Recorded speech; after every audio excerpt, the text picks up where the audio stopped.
गौतम बुद्ध के बाद की 2 सदियों में हिंदुस्तान ने कई तब्दीलियां देखी। छोटे ठिकाने, बिखड़े रजवाड़े और लोकशाही गणराज्य जोड़कर एक केंद्रीय सरकार बनाने की तरह तरह की कोशिशें हो रही थीं। इन कोशिशों की वजह से एक मजबूत विकसित राज्य वजूद में आया। भारत के उत्तर पश्चिमी सीमांत इलाके में सिकंदर के हमलों ने इन कोशिशों को बढ़ावा दिया। तभी उस दौर की 2 अनोखी शख्सियतों ने बदलते हालात का फायदा उठाकर उन्हें अपनी इच्छा के मुताबिक मोड़ा। ये 2 थे चंद्रगुप्त मौर्य और उनके मंत्री, मित्र और गुरु विष्णुगुप्त चाणक्य, जिन्हें हम कौटिल्य के नाम से भी जानते हैं। शक्तिशाली मगध साम्राज्य से दोनों को देश निकाला मिला तो वो पाटलिपुत्र छोड़कर तक्षशिला की तरफ आए। यहां वो सिकंदर की फौज के संपर्क में आए और जब 323 ईस्वी पूर्व में सिकंदर की मौत की खबर मिली तो चंद्रगुप्त और चाणक्य ने जनता को विदेशी हमलावरों के खिलाफ खड़ा किया और तक्षशिला पे कब्जा कर लिया। फिर चंद्रगुप्त बीच के सारे इलाके जीतता हुआ मगध की राजधानी पाटलिपुत्र की तरफ आने लगा और नंद वंश को शिकस्त देकर मौर्य साम्राज्य की स्थापना की। मौर्य साम्राज्य अरब सागर से बंगाल की खाड़ी तक और उत्तर में कश्मीर और काबुल तक फैला हुआ था।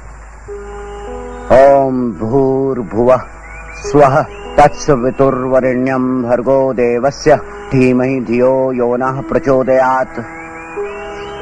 हे तेजोमय सूर्य देवता, मैं जनक का पुत्र विष्णुगुप्त तुम्हें अर्घ्य समर्पित करता हूं, स्वीकार करो।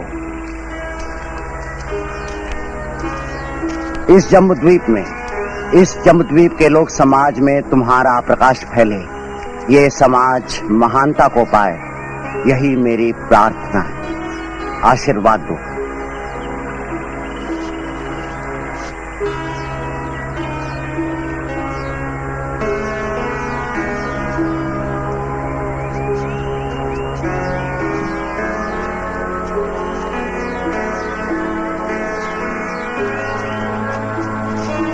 प्रणाम।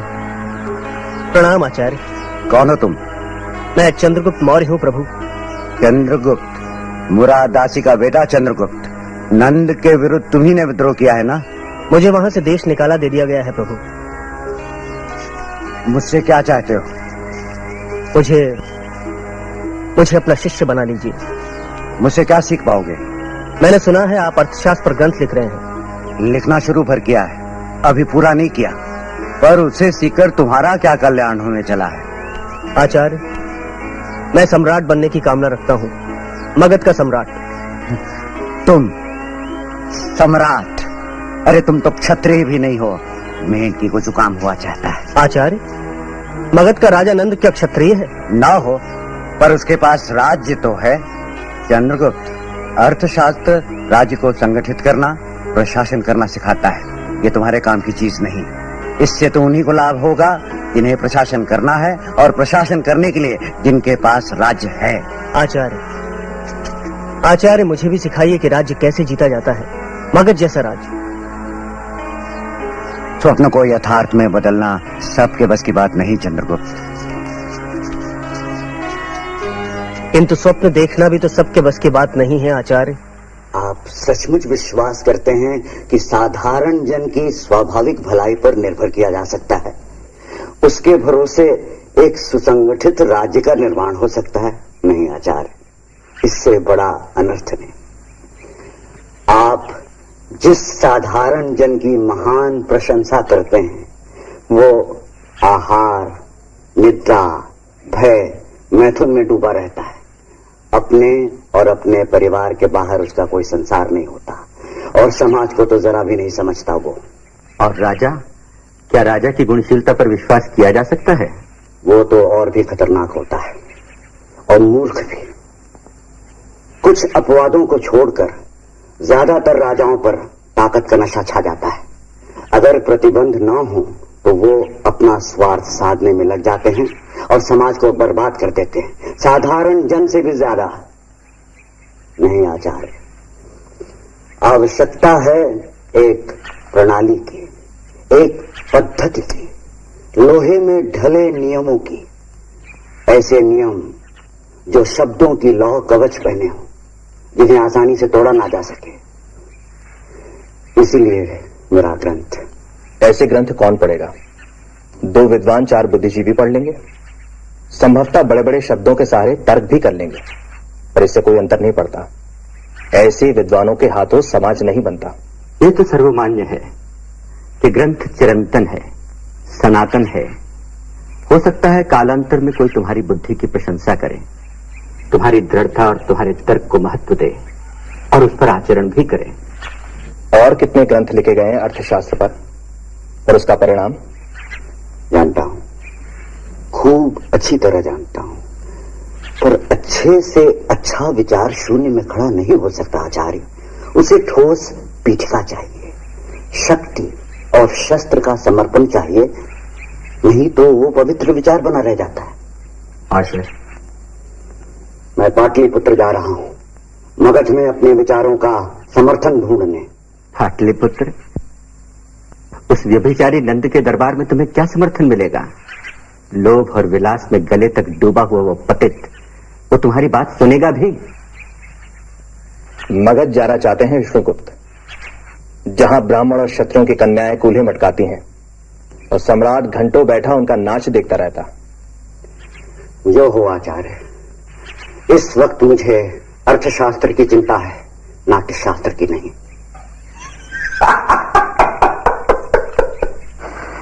तुम ग्रंथों के सिद्धांतों में ही उलझे हुए हो ब्राह्मण। राजनैतिक सिद्धांत और व्यवहार का अंतर तुम्हारी समझ से परे है। इन समस्याओं के समाधान का चुनाव इतना सरल नहीं है। चुनना तो बहुत सरल है महाराज। आपको यही तो निर्णय करना है कि यूनानियों का प्रदेश हड़प लें या उन्हें अपना प्रदेश हड़पने दें। सम्राट सिकंदर यूनान लौट रहे हैं। इस हालत में क्षत्रप सेल्यूकस के लिए पूर्व दिशा की ओर कदम उठाने के छोड़ दूसरा उपाय नहीं। सेल्यूकस पाटलिपुत्र पर आक्रमण करेगा। अब अधिक समय नहीं है महाराज, तत्काल पहल कीजिए, यूनानियों के बढ़ते कदम रोकिए। अमात्य राक्षस, श्रेष्ठ और कुरूप ब्राह्मण का इतना साहस जो मुझे सलाह दे रहा है, तो समझता क्या अपने आप को? क्या इस राजसभा में कोई नहीं जो इस बर्बादी ब्राह्मण को बताए कि यह मगध की राजसभा है, न कि धुमेली यज्ञशाला? अमात्य राक्षस, इसे यहां से हटाइए। धनारायण, होश में आ। तुझ पर ताकत का नशा सवार हो गया है। चाणक्य विष्णुगुप्त अपनी इच्छा से बेबुलाए तेरे राज्यसभा में आया और तू बुद्धि को घोलकर पी गया है। तू जड, तू ये भी नहीं समझता तेरी भलाई किसमें है, मगध की भलाई किसमें है। अपनी निर्लज्जता का मूल्य चुकाएगा तू, मरेगा तू, ध्वंस होगा। ले देख, ये ब्राह्मण अपनी शिखा खोलता है। मैं तब तक ये शिखा नहीं बांधूंगा जब तक नंदवंश को पाटलिपुत्र से जड़ समेत उखाड़ कर फेंक नहीं देता। नाश हो तेरा, नाश, सर्वनाश तेरा अंतिम लक्ष्य बनेगा मेरे जीवन का। मत पकड़ो, पकड़ो, बंदी बना लो इस कुटिल ब्राह्मण को। मेरी राजसभा में मेरा अपमान। मूर्ख। क्षमा सम्राट, बंदी बनाने का आदेश न दे। क्यों? उस विद्वान ब्राह्मण ने कोई अपराध नहीं किया है। एक महान आचार्य को अपमानित करके राजसभा से निकाल दिया गया है, यही बहुत है। इस पाप को और न बढ़ाएं सम्राट। हाँ हाँ चंद्रगुप्त, नंदवंश को नष्ट किया जा सकता है। नंद को नष्ट करना ही होगा। परंतु कैसे गुरुदेव? मुझे तो कोई राह नहीं दिखती। वत्स, पवित्र निर्णयों को पूरा करने के लिए स्वयं देवता चले आते हैं। चिंता मत करो, केवल शपथ लो चंद्रगुप्त मौर्य, नंद वंश को नष्ट करना है। प्रतिज्ञा करो, साहस बटोरो, भुजाएं तोलो, शेष मुझ पर छोड़ दो। परंतु गुरुदेव, मगध साम्राज्य बहुत शक्तिशाली है। नहीं है, शक्तिशाली दिखता है उन्हें जो सतही दृष्टि से देखते हैं। नंद के प्रशासन में कोई सुखी नहीं है, सब तरफ असंतोष फैला हुआ है। कर की दरें ऊंची हैं, जीवन सुरक्षित नहीं। राजा लोभी और भ्रष्टाचारी है, राज्य सभासद पतनशील है, और तो और अमात्यगण भी दुखी हैं। गुरुदेव, फिर भी अमात्य राक्षस हैं, यही ना? मैं जानता हूं, वही एक समस्या है, वही एक है जो गलत निष्ठा की पताका उठाए डूबते हुए राज्य को बचाने में लगा हुआ है। सही है चंद्रगुप्त, वही एक समस्या है, पर चिंता मत करो, हल तो हर समस्या का होता है, उसे ढूंढना पड़ता है। अमात्य राक्षस को भी घुटने टेकने पड़ेंगे। उसके पास स्वप्न नहीं है चंद्रगुप्त।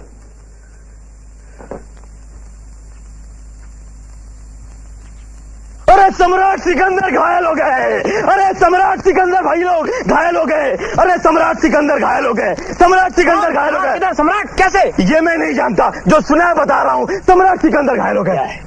सम्राट सिकंदर कैसे घायल हो गए? सुना है कि रास्ते में मगध के सिपाहियों ने छुपकर हमला किया था। सिपाहियों, कूद कूद करो।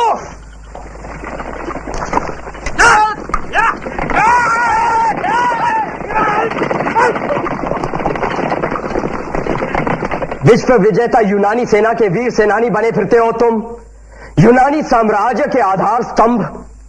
शर्म आनी चाहिए तुम कापुरुषों को। एक ऐरा गहरा सिकंदर की छावनी में आता है और बिना तलवार उठाए 2000 यूनानी सैनिकों में दहशत पैदा करता है, भगदड़ मचा देता है, और हमारे महान सेनापति सिकंदर के महान सेनापति उसे बंदी तक नहीं बना पाते, और यह भी नहीं जान पाते हैं कि वह कौन था, कहां से आया था, कौन था वो? सेल्यूकस, पूरी यूनानी साम्राज्य के महान क्षत्रप सेल्यूकस निकातोर।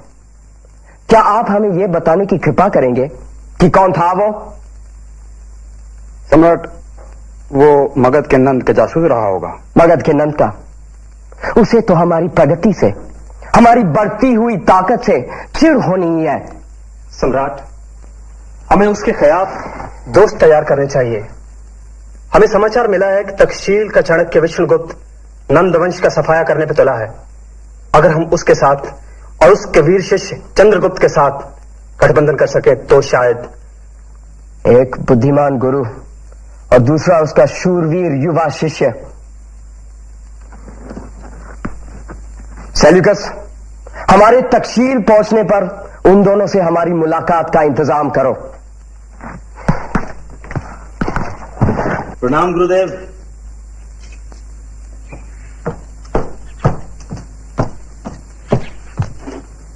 चंद्रगुप्त, इनसे मिलो। ये हैं अभिनय सम्राट कीर्तिध्वज। दारू वर्मा का नाम धारण कर सपेरे के भेष में सिकंदर की छावनी में घुस गया। इसने वहां वो गजब ढाया कि लगभग पूरी छावनी विद्रोह कर उठी। बहुत अच्छे, ये लो अपना पुरस्कार। गुरुदेव, सिकंदर और उसके सेनापति सेल्यूकस दोनों को पूरी तरह विश्वास हो गया है कि सिकंदर के घायल होने की अफवाह नंद के जासूसों ने फैलाई है। नंद के जासूसों ने? जी गुरुदेव। उत्तम, अति उत्तम। परंतु गुरुदेव, इससे हमें क्या लाभ? बालक हो वृषल, भूल गए मैंने क्या लिखा है? शत्रु का शत्रु मित्र होता है। हमें इस आपसी संदेह को भुनाना होगा। यूनानियों का नंद के प्रति संदेह हमारे लिए लाभकारी साबित होगा। गुरुदेव, यूनानी हमारे मित्र और सहयोगी कैसे हो सकते हैं? हम उन्हें कुचल देंगे। हम नंद को और यूनानियों को हरा कर रहेंगे, पर तभी जब समय को अपने अनुकूल बना लेंगे। एक वक्त एक ही शत्रु से भिड़ना चाहिए। हमारा पहला शत्रु है नंद, और अब नंद का शत्रु है यूनानी सिकंदर। इसलिए हमारा पहला कर्तव्य है यूनानियों के साथ मैत्री समझौता। आप जानते ही हैं कि विपाशा नदी तक के भूभाग पर हमारा अधिकार हो गया है। महाराज आम्भीग, महाराज पौरव और सेल्यूकस हमारे शत्रुओं की हैसियत से प्रशासन का कार्य कर रहे हैं, परंतु भूभाग पर विजय पाना हमारा एकमेव लक्ष्य कभी नहीं रहा है। हमारी कामना है एक नई और महान संस्कृति और सभ्यता का उदय देखना, और उदय होगा तब भी जब यूनान और भारत की कलाएं, विधाएं, ज्ञान, विज्ञान और संस्कृतियों का संगम होगा। क्योंकि यूनान और भारत के लोक समाज ही एकमात्र सुसभ्य समाज है। विद्वान आचार्य, हम इस प्रयास की सफलता के लिए आपका आशीर्वाद चाहते हैं। संस्कृतियों का संगम अद्भुत विचार है। धन्य हो, धन्य हो, धन्य हो।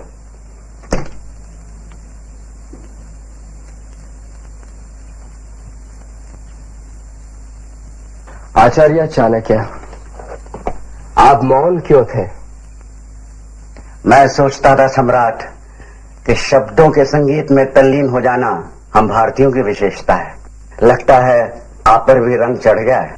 आपकी योजना आकर्षक है, पर क्या इसे यथार्थ की दृष्टि से नहीं देखना चाहिए? अभी यहां यूनानी सत्ता स्थिर नहीं हो पाई है। मुझे लगता है आप सूखे चमड़े के एक सिरे को पांव तले दबाकर खड़े हैं, इसीलिए दूसरा सिरा उठा हुआ है और हवा में झूल रहा है। कोई व्यक्ति दृढ़ता से मध्य में पांव जमाकर खड़ा नहीं हो जाता, तब तक ये चमड़ा स्थिर और अचल नहीं हो पाएगा। आपकी कामनाएं केवल कामनाएं बनी रहेंगी, उस पर सफलता के फूल नहीं खिलेंगे सम्राट। वो भी होकर रहेगा, फूल खिलेंगे आचार्य। आप जो सोचते हैं उससे पहले, लेकिन हमें आपका आशीर्वाद चाहिए। आप हमारे आशीर्वाद की आवश्यकता क्यों मानते हैं? आप दिग्विजयी सम्राट हैं और मैं ठहरा निर्धनता का व्रत लेने वाला एक शिक्षक। मेरे आशीर्वाद का मूल्य ही क्या है? हमें आपकी ठोस मदद भी चाहिए आचार्य, आपकी और आपके युवा शिष्य की। उसके बारे में मैं बातचीत करने को तैयार हूं, क्योंकि ठोस कार्य ज्यादा यथार्थवादी, ज्यादा सार्थक होता है। हम आपकी मदद करने को तैयार हैं। मुझे प्रसन्नता है। बात पूरी होने दीजिए। कहिए। मेरी 2 शर्तें हैं। कह डालिए। पहली शर्त, नंद को पराजित करने में आपका सहयोग चाहिए हमें। और दूसरी शर्त? और हमारे गठबंधन को मजबूत करने के लिए आपके सेनापति सेल्यूकस अपनी पुत्री एलेना का विवाह चंद्रगुप्त से करा दें हमें। चंद्रगुप्त से? जो मगध का भावी सम्राट है।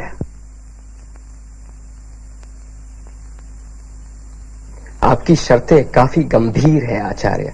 क्या समझौते में उस यूनानी कन्या के साथ मेरे विवाह की शर्त भी शामिल है गुरुदेव?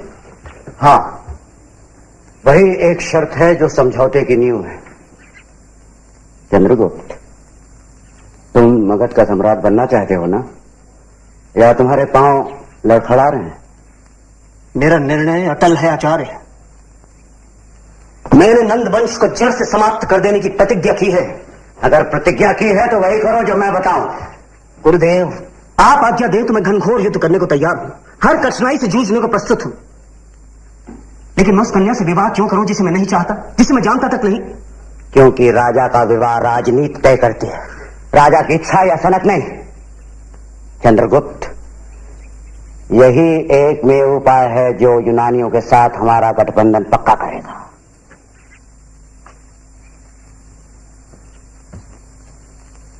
दो शत्रुओं को साथ झेलना चाहते हो क्या? तुम एलेना से ब्याह करोगे? नहीं गुरुदेव, मैं ऐसा नहीं कर सकता। मैं सुवासिनी को। सुवासिनी? कौन सुवासिनी? शकटार की पुत्री, नंद के सुरक्षा मंत्री की पुत्री। और सुवासिनी से ब्याह करके तुम्हें क्या लाभ होगा? सोचो चंद्रगुप्त, सोचो। तुम्हारे जीवन का लक्ष्य क्या है? तुम्हारी महत्वाकांक्षा क्या है? तुम्हारा स्वप्न क्या है? मत भूलो, तुम्हारा जन्म प्रेम की रंगरेलियां मनाने के लिए नहीं हुआ है। निकट भविष्य में तुम मगध के पूरे जम्बद्वीप के एक छत्र सम्राट बनोगे। उस सुनहले स्वप्न को साकार करने के लिए तुम्हें एलेना से ब्याह करना है, और वो तुम करोगे। पता नहीं तुम तकशीफ से लौट सकोगे भी या नहीं। मैं आऊंगा सुहासिनी, शिक्षा पूरी होते ही लौट आऊंगा। नहीं, सम्राट तुम्हारा विद्रोह माफ नहीं करेंगे। ये विद्रोह अनिवार्य था ना चंद्रगुप्त।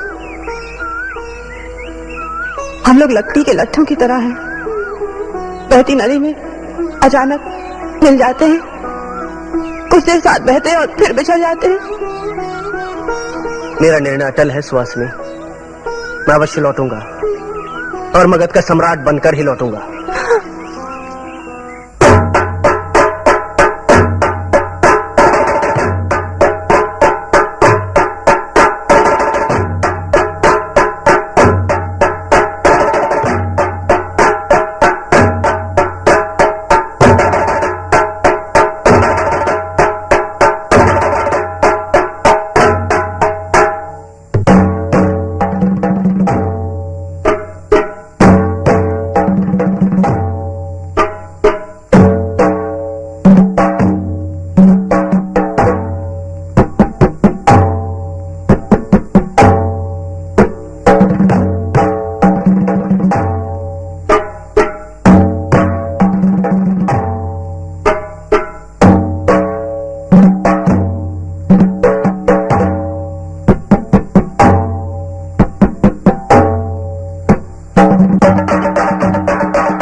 तुम्हारी पुत्री का लावण्य शब्दों से परे है। ऐसा लगता है जैसे स्वर्ग से कोई अप्सरा धरती पर उतरकर नृत्य कर रही हो। सम्राट की कृपा है, ऐसा प्रोत्साहन। सत्तर, हम उसे और प्रोत्साहन देना चाहते हैं। ये केवल हमारे लिए नृत्य करेगी। अवश्य सम्राट, वो आपकी पुत्री समान है। मूर्ख, ये हमारा निर्णय है। वो हमारी पत्नी बनेगी और राज महिषी। किंतु सम्राट, ये कैसे संभव हो सकता है? कहां सुवासिनी की आयु और कहां आप उसके पिता समान। सत्तार, तो हमारा विरोध करा है, राज आज्ञा का उल्लंघन करता है, तो विद्रोही है। बंदी बना लो इसे।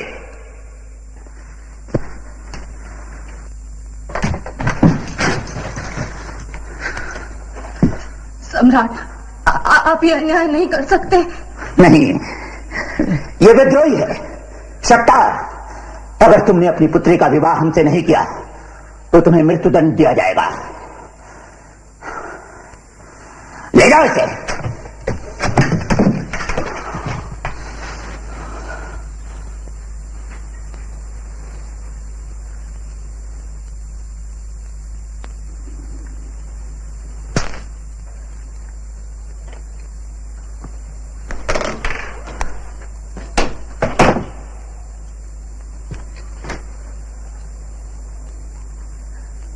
पिताजी। बेटी, बेटी। पिताजी, सम्राट की आज्ञा का पालन क्यों नहीं कर लेते? नहीं, नहीं बेटी नहीं। मैं तुझे उस व्यभिचारी की वासना का शिकार नहीं बनने दूंगा। वो विवाह ही की तो बात कर रहा है ना। आप मेरा कन्यादान कर दीजिए, नहीं तो वो आपकी हत्या करवा देगा।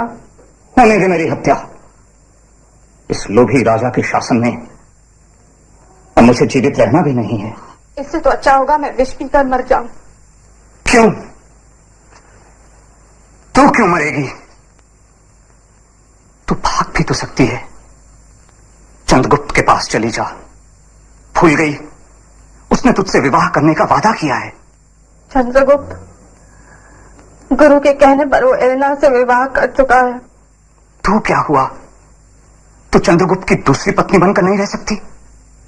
जा, चंद्रगुप्त तुझे स्वीकार कर लेगा। वो तो स्वीकार कर लेता, लेकिन चाणक्य विष्णुगुप्त की इस चाल ने हमारे मैत्री के द्वार बंद कर दिए हैं। जीवन फूलों की सेज नहीं है बेटी। विष्णुगुप्त धूर्त है पिताजी। मुझे उसके सिद्धांतों से घृणा है। अब वो यूनानियों की सहायता लेकर मगध पर आक्रमण करेगा। विजयी हुआ तो हमारी सारी परंपराएं धूल में मिल जाएंगी। नृत्य केवल उच्च वर्णों के मनोरंजन भर रह जाएगा, जो केवल शूद्र ही किया करेंगे। ठीक ही तो है। इसी नृत्य के कारण हम पर यह प्रलय टूट पड़ा है। किंतु बेटा, तुम्हारे लिए चंद्रगुप्त की शरण राजा नंद के अत्याचार से अच्छी है। मैं आपको छोड़कर नहीं जाऊंगी। राजा के पास जा रही हूं, पत्नी बनूंगी उसकी, आपका जीवन दान मांगूंगी। किंतु मेरे आत्मसम्मान का क्या होगा? बेटा, तुम्हारा बलिदान व्यर्थ जाएगा। एक बार जो धनानंद का विरोध करता है, फिर दोबारा उसका विश्वास पात्र नहीं बन सकता।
मालिक,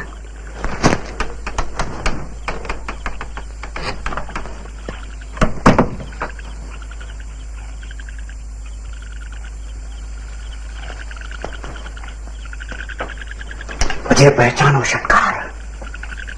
मैं चाणक्य विष्णुगुप्त हूं। तुम यहां किस लिए आए हो? यहां तुम सुरक्षित नहीं। मैं जानता हूं यहां तुम्हारे साथ क्या होगा। तुम्हें ले चलने के लिए आया हूं। शायद तुम्हें मालूम नहीं, इस मकान के चारों ओर नंद के शस्त्रधारी रक्षक पहरा दे रहे हैं। इनमें से कई रक्षक हमारे साथ हैं। सोच विचार मत करो, चलो। विष्णुगुप्त, पहले मुझे मालूम तो हो कि अपनी इस मुक्ति का मुझे क्या मूल्य चुकाना होगा। कोई मूल्य नहीं चुकाना होगा मंत्री महोदय। मेरे पास चंद्रगुप्त का लिखा आदेश है। उसके नए शासन में आप रक्षा मंत्री होंगे। शासन जिसका अस्तित्व ही नहीं है। सूर्य उदित होकर रहेगा। अब अधिक विलंब नहीं है। बेविचारी नंद का शासन तुम्हारे और अमात्य राक्षस जैसे लोगों के बल पर टिका हुआ है। ऐसे शासन के दास बने रहना चाहते हो जिसमें तुम्हारी पुत्री को बलपूर्वक पत्नी बना लिया जाता है। मंत्री की पुत्री तक को नहीं षटकार, इस राज्य को तहस नहस करना होगा। हम जानते हैं नंद के कई मंत्री ईमानदार और कार्यक्षम हैं, हम उनका सम्मान करते हैं। नए मंत्री परिषद में उन्हें स्थान मिलेगा तुम्हारी सलाह पर। अब अधिक समय नहीं है, निर्णय करो। कैसा निर्णय? यही कि तुम किसकी सेवा करना चाहते हो, किसके प्रति है तुम्हारी निष्ठा, मगध और जम्बूद्वीप के प्रति या एक क्रूर और कापुरुष शासक के प्रति? सुवासिनी का क्या होगा? उसे नहीं बचा पाओगे? उसकी कोई आवश्यकता नहीं, पर मैं इतना आश्वासन देता हूं, चंद्रगुप्त मौर्य के शासक बन जाने पर सुहासिनी का बाल भी बांका नहीं होगा। चिंता मत करो, चलो।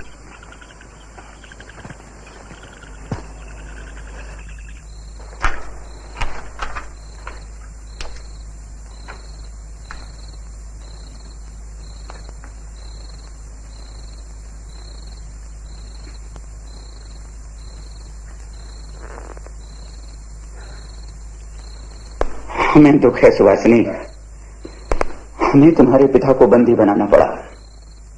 इसके सिवा दूसरा कोई उपाय भी तो नहीं था। एक नारी को डराने धमकाने के लिए आप और कर भी क्या सकते थे?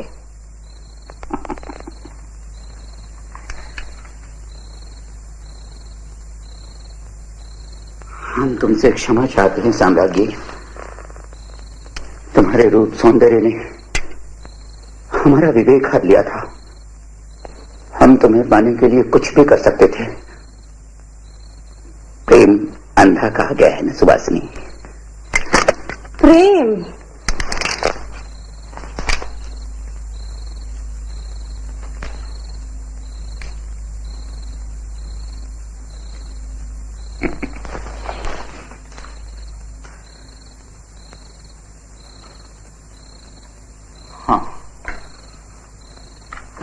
हाँ सुवासिनी, प्रेम, विशुद्ध प्रेम।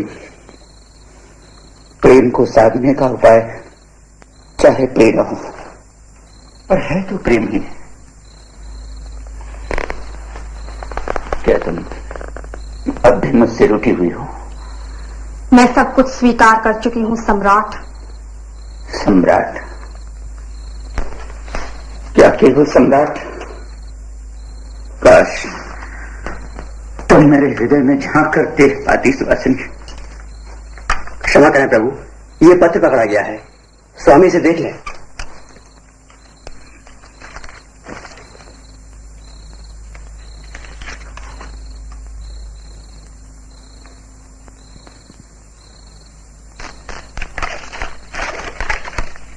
शक्तार के रक्षकों को प्राण दंड दिया जाए। जो आ गया स्वामी।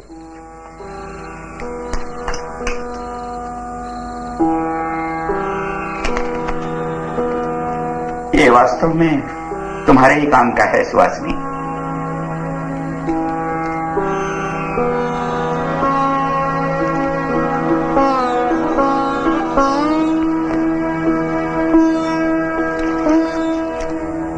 तो मेरे पिता मगध की सीमा पार कर चुके हैं। चाणक्य विष्णुगुप्त ने इस घटना को भी राजनीतिक रंग दे दिया है। विष्णुगुप्त धूर्त है सम्राट। वो मौका साधने में और उसका पूरा पूरा फायदा उठाने में तेज है। हमें तो आश्चर्य होता है तो उसने तुम्हें उठा ले जाने का षड्यंत्र क्यों नहीं रचा? उसके लिए महत्व मेरा नहीं, मेरे पिता का है। सुवासिनी, क्या तुम उसके साथ जाने को तैयार हो जाती? महाराज, विष्णुगुप्त भले ही भूल जाए, आप कभी न भूले। मैं अब मगध की साम्राज्ञी हूँ। मेरे कुछ कर्तव्य हैं और प्राण रहने तक मैं उन्हें पूरा करूंगी। हम आभारी हैं प्रिय। आभार तो परायों के माने जाते हैं महाराज। हमारे और आपके कुछ संयुक्त कर्तव्य हैं और हमें संयुक्त रूप से ही उनका पालन करना है। यदि अनुमति दे तो निवेदन करूं। निवेदन नहीं, तुम आज्ञा तो देवी। मगध की राजलक्ष्मी। मगध साम्राज्य विनाश के कगार पर खड़ा है। धूर्त चाणक्य आपको सम्राट पद से हटाने की प्रतिज्ञा कर चुका है। वो कुटिल है, हम जानते हैं, पर मेढक बदन फुलाकर बैल तो नहीं बन सकता।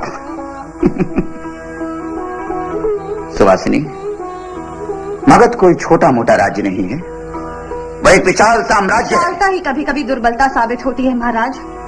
आप भूल गए किस तरह वो दोनों मेरे पिता को उड़ा के ले गए हैं। सुवासिनी, तुम डर गई हो।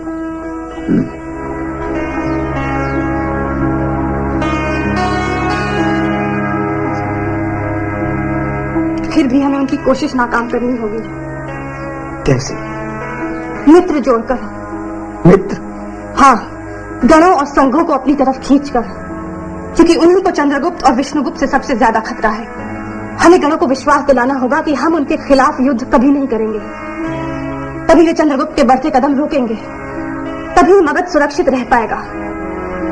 संघ भी कारगर साबित हो सकते हैं। बुद्ध के प्रभाव के कारण वैदिक दर्शन लड़खड़ा रहा है और वैदिक दर्शन साधारण जन समुदाय पर छाए हुए हैं। हमें उन्हें शक्ति देनी चाहिए ताकि चंद्रगुप्त के खिलाफ विरोध करने की मानसिकता अपने आप बने। फिर कोई शक्ति मगध की तरफ आंख उठाकर देखने का साहस नहीं कर पाएगी।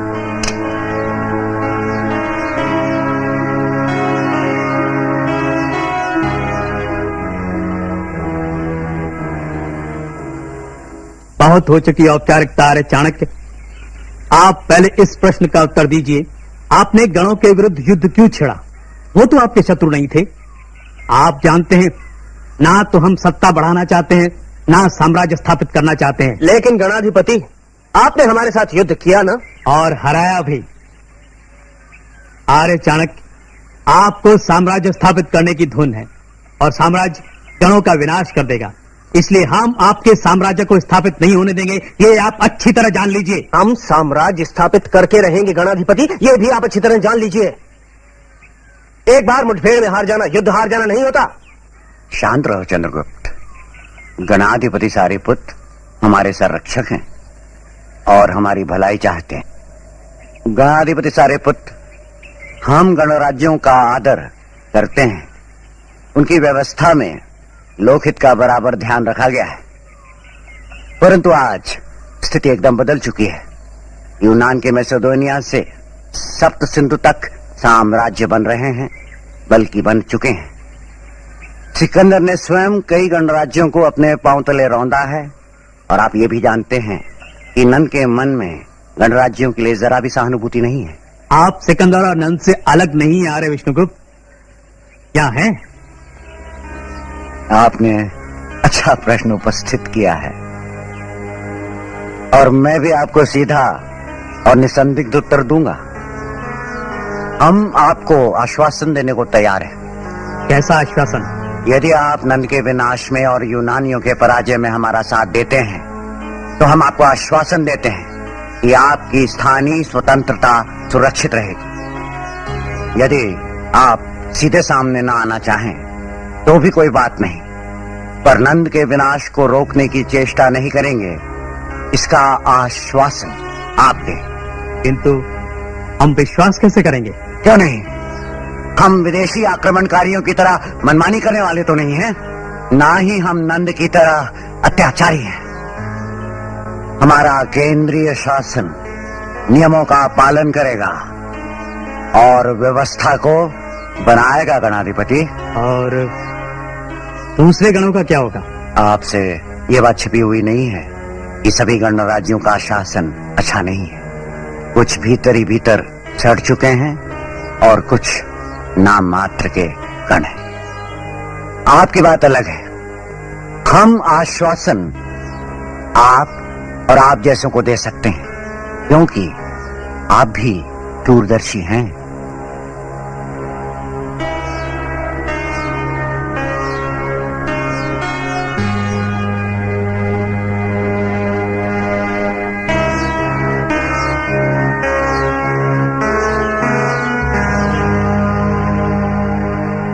हिरण्य